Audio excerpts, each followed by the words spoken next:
train that comes from Namibia and Malawi. There's a train that comes from Zambia and Zimbabwe. There's a train that comes from Angola and Mozambique, from Lesotho, from Botswana, from Swaziland, from all the hinterlands of southern and central Africa. This train carries young and old African men who are conscripted to come and work on contract in the gold and mineral mines of Johannesburg and its surrounding metropoli. 16 hours or more a day for almost no pay.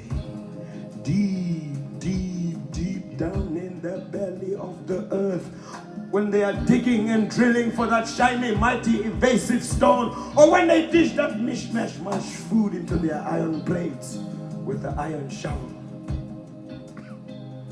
or when they sit in their stinky, funky, filthy, flea-ridden barracks and hostels, they think about the loved ones they may never see again because they might already have been forcibly removed from where they last left them, or wantonly murdered in the dead of night by roving and marauding gangs of no particular origin.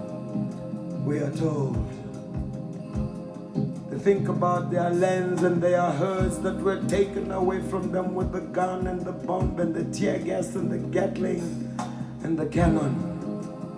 And when they hear that choo-choo train, a chugging and a pumping and a smoking and a pushing and a pumping, crying and a steaming and a cheeking and a